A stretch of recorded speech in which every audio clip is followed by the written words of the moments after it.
On my son's first baseball final, my mom laughed. I gave his new sports shoes to your nephew. He's the better player. My kid stood on the bench in worn-out shoes while she acted proud. I didn't argue. I ordered new shoes and a gear bag straight to the field. My mom's face changed the second they arrived. Before we begin, if these stories have ever made you feel something, the best way to say thanks is that subscribe button. It's free, it's fast, and it keeps this whole thing alive. Let's jump in. My son stood on the bench at his first baseball final wearing shoes with holes in the soles because my mother took his new ones out of his bag that morning and gave them to her other grandson. She said he needed them more. He didn't. He just mattered more. My name is Wesley Calder. My son's name is Logan. He's 11 years old. And this is the story of a pair of baseball cleats, a grandmother who thought favoritism was invisible, and a delivery that arrived at the bottom of the third inning and changed everything. Let me tell you about Logan first. Because if you don't understand who this kid is, the shoes are just shoes. And they were never just shoes. Logan is the kind of kid who gets overlooked in a room full of louder children and outshines all of them the second you pay attention. He's quiet. Not shy quiet. There's a difference that most adults miss and that Logan understood before he could articulate it. Shy means you want to speak and can't. Quiet means you're choosing not to because you're watching, processing, learning. Logan watches everything. He watches how his teammates grip the bat, how the pitcher winds up, how the third baseman shifts his weight before the ball is hit. He absorbs information the way dry ground absorbs rain, silently and completely, and then he uses it in ways that surprise everyone except me. He made the championship team not because he was the most talented kid at tryouts. He made it because he was the most dedicated. While other kids practiced when they felt like it, Logan practiced every day. Before school, in the backyard, with a bucket of balls and a net I set up against the garage. He'd be out there at 6:30 in the morning in the gray light, the sound of the ball hitting the net like a metronome, steady and relentless.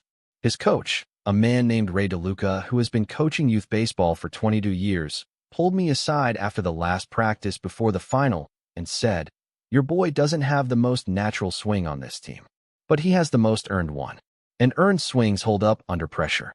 The final was everything to Logan. Not in the way that kids are dramatic about things, where everything is the biggest deal until the next thing comes along. In the real way, the way that matters. He'd been on this team for 2 seasons. He'd worked through a batting slump in September that nearly broke him. He'd been benched for 3 games in October and came back without complaint, just asked the coach what he needed to fix.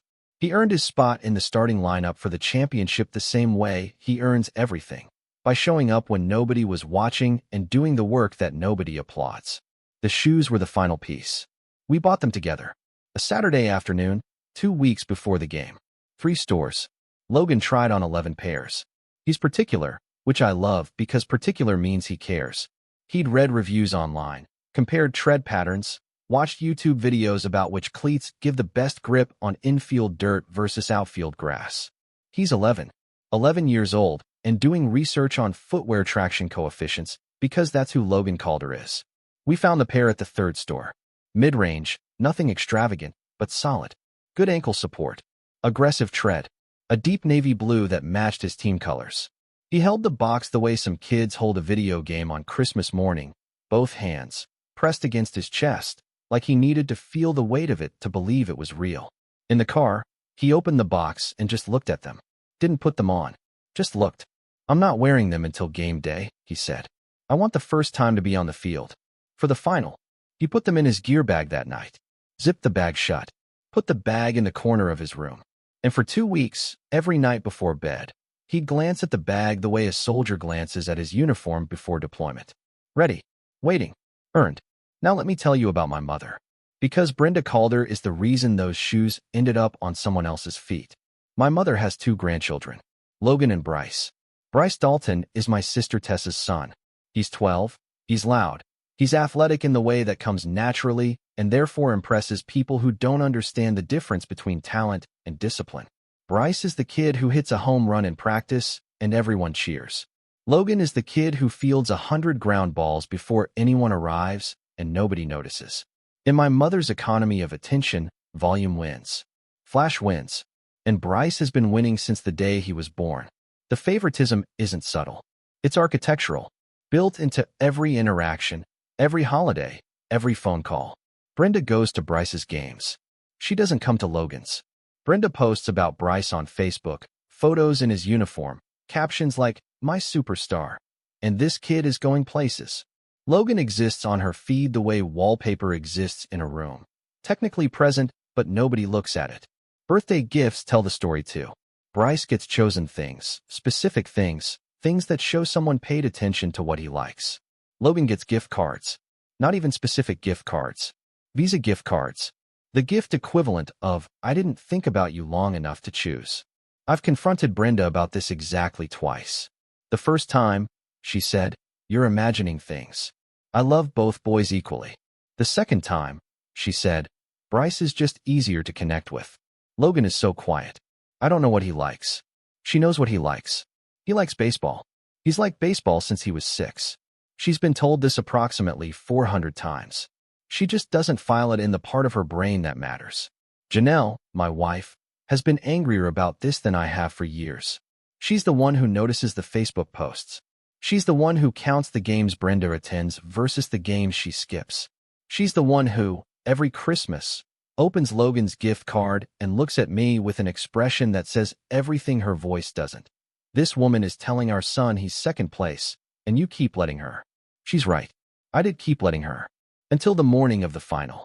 Logan had spent the night at Brenda's house. This was the arrangement.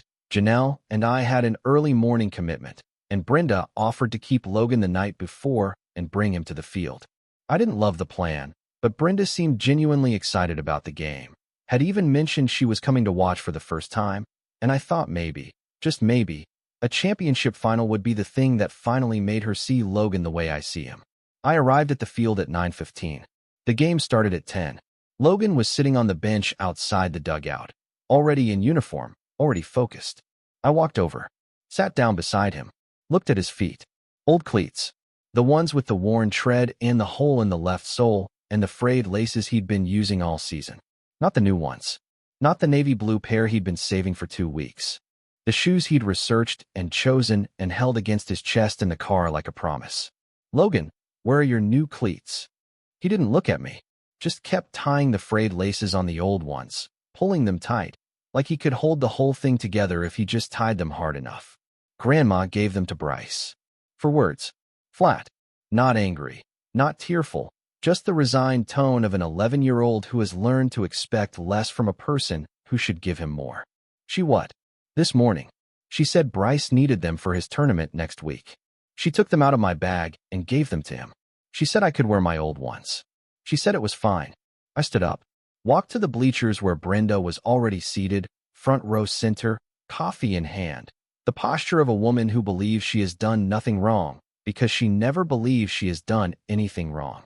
"Mom, where are Logan's shoes?" She smiled. The smile of someone who is about to say something that they have somehow convinced themselves is reasonable. "Oh, I gave those to Bryce. He has a tournament coming up and his cleats are in terrible shape. Logan's old ones are perfectly fine for today. Those shoes were for Logan. For this game. He's been saving them for 2 weeks. Wesley, calm down. Bryce is the better player. He needs good equipment. Logan will be fine. He doesn't even notice these things." Those 6 words.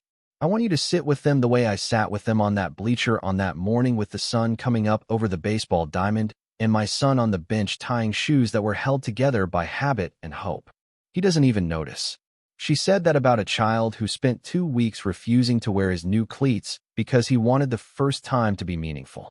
About a child who researches tread patterns and practices alone in the dark. About a child who notices everything, who absorbs every slight and every gift and every gesture with the photographic precision of someone who has learned, through years of being second, to document every proof of where he stands. Logan notices. He notices everything. He just stopped showing it because showing it changed nothing. He doesn't even notice these things. About a kid who spent 2 weeks sleeping next to a gear bag because the shoes inside it meant that much to him. About a kid who watched YouTube videos on tread patterns. About a kid who told me, in the car, with the box pressed against his chest, that he wanted the first time he wore them to be on the field. For the final. He notices everything. Brenda, you're the one who doesn't notice him. I looked at her for a long time. Long enough that her smile started to falter, The way a structure weakens when you remove a supporting beam. Then I said, "Don't move." And I walked away. But before I tell you what I did next, let me tell you what I found out later. Because the shoes were not the only theft that morning, and the morning was not the only betrayal. Bryce didn't have a tournament next week. There was no tournament. I checked with Tessa that afternoon, and then I checked the league schedule online. Bryce's team had been eliminated 2 weeks prior. Their season was over. He wasn't even playing that day. He was at the field as a spectator, watching his cousin's game in shoes his grandmother stole 3 hours earlier. The tournament was a fabrication invented to make the theft sound like necessity instead of what it actually was, hierarchy. The golden grandson gets first pick of everything, including things that belong to other children, including things that were purchased by someone else, for a specific occasion that Brenda deemed less important than maintaining the pecking order. Tessa knew. My sister knew. She saw Bryce wearing the new cleats that morning, and she said nothing. She recognized them because she'd been at our house the week before when Logan showed them to her, excited, holding the box, saying, "Look what Dad and I got for the final." She'd smiled and said, "Those are really nice, Logan." Then, a week later, she watched her son lace them up in Brenda's kitchen, and she didn't ask where they came from because she already knew, and knowing didn't bother her, because in the Calder family's hierarchy of care, Bryce's wardrobe outranks Logan's milestone. And here's the twist that made my blood go cold. After the game, after everything, Janelle found something while going through our financial records for an unrelated reason. Over the past 2 years, I'd given Brenda money 14 times. Sometimes she said it was for groceries. Sometimes for a medical bill. Sometimes for car maintenance. Small amounts, mostly $200 here, $300 there. It added up to just over $4,000. Janelle is a bookkeeper. Numbers are not just her profession. They are her language, and when she started cross-referencing dates, the story told itself with the merciless clarity of a spreadsheet that does not care about feelings. She cross-referenced the dates of my payments with Brenda's Facebook posts. 3 times, within days of receiving money from me, Brenda posted photos of Bryce with new gear. A new bat, a new glove, a catcher's set she'd surprised him with. The money I gave my mother for groceries was being spent on my nephew's baseball equipment, while my son wore shoes with holes in them, and my mother laughed about it at his championship game. For $1,000. 14 requests. 0 groceries. And a Facebook feed full of evidence that my mother was funding the golden grandson's athletic career with money from the son she'd been overlooking for 11 years. But it gets worse. And this is the part that I didn't discover until Janelle's cousin, who works with Tessa, mentioned it casually at a family barbecue a month later. Brenda had been telling the extended family that I was struggling financially, that Janelle and I were having a hard time, that we couldn't afford to give Logan nice things, which is why Brenda had to step in for Bryce, because at least one grandson should have proper equipment. She manufactured an entire narrative, a fiction of my financial failure, to justify redirecting my own money to the grandson she preferred, while simultaneously explaining why my son always had less. The family wasn't questioning the favoritism because Brenda had given them a reason not to. She told them I was broke, and broke dads can't buy cleats, so it made sense that Bryce got the nice things and Logan didn't. I make $84,000 a year. We own our house. Both cars are paid off. Logan has a college fund. We are not struggling. We have never been struggling. Brenda told people we were struggling because the truth, that she simply loved one grandson more than the other, was uglier than the lie. Now, the field. The 3rd inning. The phone call. I didn't argue with Brenda in the bleachers. Didn't raise my voice. Didn't give her the scene she could later describe to relatives as Wesley lost his temper over a pair of shoes. I walked behind the dugout, took out my phone, and opened the sporting goods store's app. Same cleats. Same size. Same navy blue. In stock. Same day delivery available. I added them to the cart. Then I added a new gear bag, because Logan's bag was the one Brenda had unzipped to steal the shoes, and I didn't want him carrying a bag that had been violated. I checked out. Delivery estimate, 90 minutes. Janelle arrived at the field 20 minutes later. I told her what happened. Her face went through 3 stages: confusion, understanding, and a cold, architectural anger that I recognized because I was feeling it too. Not hot anger. Not the kind that explodes and dissipates. The kind that builds structures. The kind that makes decisions. "What did you do?" she asked. "I ordered new ones." They'll be here before the 5th inning. She nodded once, sat down, watched the game, watched Logan on the field in his old cleats, playing his heart out in shoes that were falling apart, not complaining, not looking at the bleachers, not seeking sympathy, just playing. Because Logan Calder does not wait for the world to be fair. He plays anyway. And that quality, the one Brenda interprets as he doesn't notice, is actually the most extraordinary thing about him. The delivery arrived at the bottom of the 3rd inning. A white van pulled into the parking lot. The driver got out carrying a box I recognized by the logo and a gear bag still in its packaging. I met him at the fence, signed for the delivery, and walked to the dugout. Coach DeLuca saw me coming. I leaned in and said, "His grandmother gave his cleats away this morning. These are replacements. Can he switch at the next break?" Coach looked at the box, looked at Logan's feet, looked at me.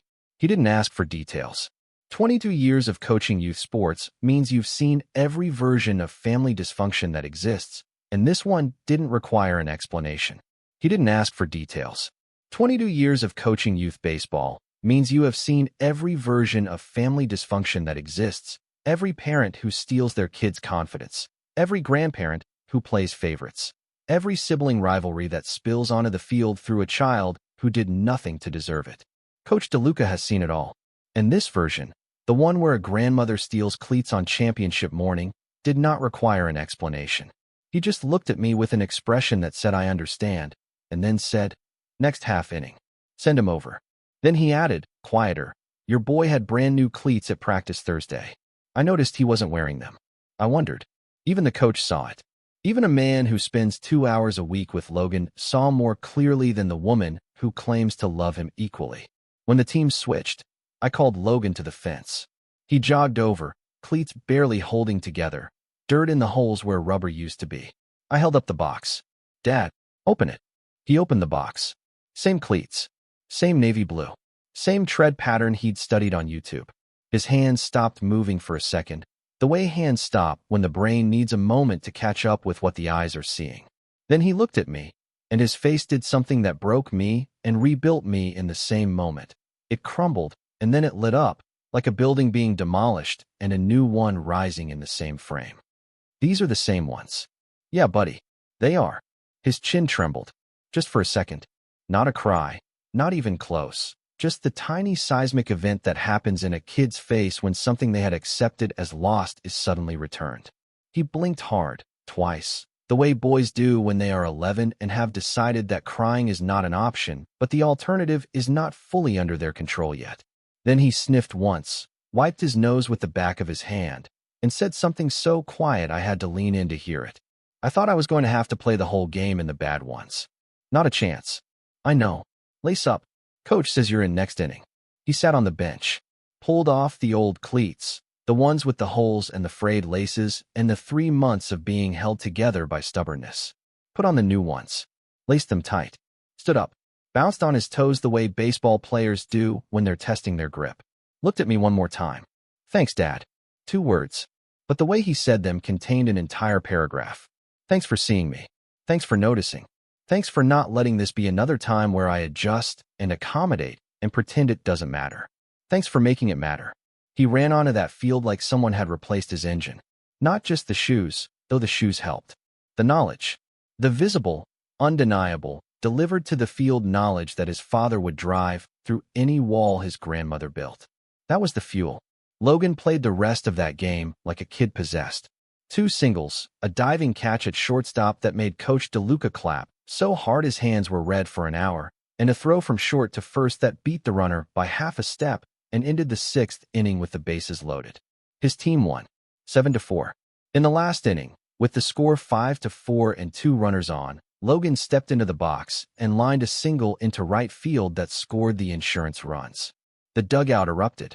His teammates mobbed him at first base. Coach DeLuca was standing on the top step with his arms crossed and a grin so wide it looked like it might crack his face. Logan stood on first base with dirt on his uniform and new cleats on his feet, and a look on his face that I will remember when I am 90 years old and have forgotten everything else. Championship trophy. Team photo on the mound. Logan in the center, new cleats visible in the dirt, grinning the way 11-year-olds grin when the world is exactly as good as they hoped it could be. Brenda watched the delivery from the bleachers. I know because I glanced at her once, just once, when I was handing Logan the box. Her face had changed. Not dramatically. Not a movie-style collapse. A subtler shift, the kind that happens when someone who believed their power was invisible realizes it just became visible to everyone in the stadium. She saw the box. She saw the logo. She saw Logan lace up brand new cleats for innings after she'd taken his. And she understood, in that moment, that her theft had been witnessed, countered, and corrected, in real time, in public, without a single word spoken to her. I looked at Brenda one more time during the 7th inning. She was sitting alone. The parents on either side of her had shifted away, the way people shift when they sense a disturbance they cannot name. Her coffee was untouched. Her phone was in her lap, not recording, not photographing, just sitting there darkly. She was watching Logan, and for the first time in 11 years, she was seeing him. Not as the quiet one, not as the lesser grandson, as a boy who was thriving in spite of her, not because of her. And that recognition, I think, was the worst punishment I could have delivered, because it came not from me, but from the field itself, from the scoreboard, from the trophy, from the evidence that the child she dismissed was excellent. She didn't approach me during the game. She didn't congratulate Logan afterward. She sat in her front row seat and watched the celebration from behind her coffee cup and then left the field without speaking to anyone. The first time she'd attended one of Logan's games in 2 years, and she left before the trophy was handed out. The confrontation came that evening. At our house, Brenda showed up uninvited, the way she always does when she senses a narrative shifting out of her control. "Wesley, I think you overreacted today. The shoes were not a big deal. You embarrassed me in front of all those parents." "I embarrassed you? You stole my son's cleats on the morning of his championship game and gave them to a kid who didn't have a game. Bryce's season is over, Mom. There is no tournament next week. You lied about that." Her face tightened. Bryce needed good shoes. His were falling apart. "Then buy him shoes. With your money. Not by taking them out of my son's bag on the most important morning of his athletic life. You're making this bigger than it is." "No, Mom. I'm making it the exact size it is. And while we're at it, let's talk about the money." Her coffee cup paused halfway to her mouth. I watched the color change in her face the way you watch weather change through a window. Not sudden. Gradual. The slow, creeping realization that the conversation she came to control had just left the building she built for it and entered a structure of my design. For $1,000 over 2 years. 14 times you asked me for help. Groceries, medical bills, car repairs. And within days of at least 3 of those payments, you posted photos of Bryce with new baseball gear that you bought with my money. The money I gave you for groceries went to my nephew's bat. The money I gave you for a medical bill went to his catcher's set. You used my money to fund the grandson you prefer while telling the family that I'm too broke to buy my own son proper equipment. Who told you? It doesn't matter who told me. What matters is that you told Aunt Rosa and Uncle Jim and Cousin Denise and God knows who else that Janelle and I are struggling financially. We're not, Mom. I make $84,000 a year. We own our home. Both cars are paid off. Logan has a college fund. You told people we were broke so they wouldn't ask why Bryce always has nice things and Logan doesn't. You manufactured a lie to cover the favoritism you didn't want anyone to see. Brenda set the cup down. Her hands were shaking, not with emotion, with the specific tremor of a person whose entire architecture of deception is being dismantled and they can feel every beam being pulled. I love both those boys equally. You don't. And saying it louder doesn't make it true. You've attended 11 of Bryce's games this year. You've attended one of Logan's, today, and you left before the trophy ceremony. You post about Bryce on Facebook every week. Logan has appeared on your page twice in 3 years, both times in group photos where he's in the background. You gave Bryce a personalized bat for his birthday. You gave Logan a $25 Visa gift card. You took his championship cleats off his feet and put them on a boy who wasn't even playing. These are not the actions of a woman who loves both boys equally. These are the actions of a woman who has a favorite and has spent years pretending she doesn't. She stood up, grabbed her purse. "I don't have to listen to this." "No, you don't. But you do have to hear this. We're done with the financial help. No more grocery money. No more medical bills. No more car repairs. Every dollar I give you is a dollar you redirect to Tessa's family while telling people I can't afford to take care of mine. That's over. And you don't get unsupervised time with Logan anymore. Not because I'm punishing you, but because every time my son is in your care, he comes back with less than he arrived with. Less shoes, less confidence, less belief that his grandmother values him.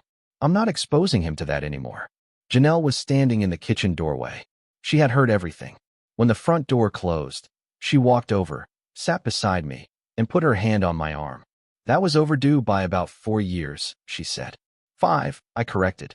5, she agreed. Then, Logan is in his room. He heard the car pull up. He didn't come downstairs. Because Logan knew. 11 years old, and he already understood that his grandmother's visits were events to be survived, not enjoyed. He stayed in his room not because he was hiding, because he was protecting himself. And the fact that my 11-year-old son had developed a self-protection strategy for his grandmother's presence told me everything I needed to know about whether cutting off unsupervised access was an overreaction or an underreaction that should have happened years ago. She left, didn't slam the door, just walked out with the stiff posture of a woman who came expecting to manage the narrative and discovered the narrative had been rewritten without her. Tessa called the next day, not to apologize, to accuse. You humiliated Mom at the game. She's been crying all night. She stole Logan's shoes, Tessa, on game day, and your son wore them. You saw them on Bryce's feet that morning, and you said nothing. Silence. The specific silence of someone who was not prepared for the conversation to go in that direction. Their shoes, Wesley. Kids share things.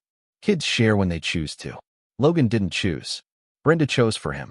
She unzipped his bag, removed his property, and gave it to your son without asking. That's not sharing. That's theft. And you participated by letting Bryce wear them. You're being dramatic. That word, dramatic. The word every enabler deploys when the person they've been enabling is finally held accountable and the collateral damage starts asking questions. Dramatic is not a description. It's a silencing tool. It means stop talking, stop counting, stop noticing. Go back to being the quiet one who absorbs and adjusts and never makes anyone uncomfortable with the truth. I have been called dramatic by the Calder women my entire life. And I have finally realized that dramatic is their word for accurate. And you're being dishonest. Bryce's season is over. There's no tournament. Mom lied about that. You know she lied. And instead of calling her on it, you dressed your kid in stolen shoes and drove to the field to watch my son play in the ones with holes. That's who you are in this story, Tessa. And I think you should sit with that. She hung up. 3 months have passed. The season is over. A new one starts in the spring. Logan has already started training for it. Same backyard, same bucket of balls, same net against the garage, same 6:30 mornings that nobody sees and nobody applauds except me, standing at the kitchen window with my coffee, watching my son earn what the world will eventually call talent and what I will always call discipline. The shoes are still in Logan's room, not in the closet. On the shelf, next to the championship trophy, next to the team photo, next to a baseball signed by every kid on the roster. He keeps them there not because he's sentimental about footwear, but because those cleats represent something he can point to and say, my dad saw what happened and he fixed it. Not later, not eventually, right then, on the field, before the 4th inning. Brenda has called 4 times since the confrontation, each call shorter than the last. The first was an attempt at reconciliation that lasted 12 minutes and included no apology. The second was a guilt trip that lasted 8. The third was a request for money. Brenda's car needed a repair. Could I help? I said no. The fourth was a text that said, I miss my grandson. I replied, he has a game Saturday at 2. You're welcome to come. Bring your own seat. And don't touch his bag. She didn't come. Logan doesn't talk about what happened that morning. He doesn't need to. 11-year-olds process things differently than adults. They don't write essays about their pain. They show you. And what Logan shows me, every day, is a kid who plays harder, practices longer, and takes care of his gear with the obsessive precision of someone who learned, on the most important morning of his life, that the things you value can be taken by people who are supposed to protect them. He shouldn't know that yet. He's 11. But he does. And I can't undo the lesson. All I can do is make sure the next chapter is different. Last Saturday, I took Logan to the batting cages. We spent 2 hours working on his swing, adjusting his grip, talking about weight transfer and follow-through. When we were done, he put his bat in his gear bag, his new gear bag, the one that arrived at the field with the cleats, and zipped it shut. Then he looked at me. Dad, can I ask you something? Always. Why does Grandma like Bryce more? I wanted to lie. I wanted to give him the comfortable answer, the one that protects the grandparent and softens the truth and keeps the peace. But Logan doesn't deal in comfortable answers. He deals in real ones. That's why he watches YouTube videos about tread patterns and practices at 6:30 in the morning and earned a starting spot that nobody gave him. I don't know why, buddy, but I know this. The people who matter, the ones who actually see you, we're not going anywhere. And we will never, ever take your shoes. He thought about it. I could see him processing, the gears turning behind those careful eyes, weighing the question against every experience he had filed away in the cabinet of his young memory. Then he said something that told me my son is going to be just fine. I think some people just pick favorites. And it's not about you. It's about them. 11 years old. And he understood something that took me 34 years and a stolen pair of cleats to learn. He picked up his bag, walked to the car, and I followed him, the way I will always follow him, into every game, every field, every moment where an 11-year-old boy needs to know that someone is watching, someone is proud, and someone will always make sure he has what he needs to play, even if he has to order it to the field in the middle of the third inning. Because that's what fathers do. Not the ones who show up for the trophy photo. Not the ones who clap from the bleachers while their mothers steal from the dugout. The real ones. The ones who notice the holes in the shoes and the quiet in the kid and the lie behind the smile. The ones who fix it. Not tomorrow. Not eventually. Now. Before the fourth inning. Before the damage becomes permanent. Before an 11-year-old boy learns to stop expecting anyone to fight for him. I will always fight for him. In cleats or in bare feet. On the field or off it. That is not dramatic. That is a father.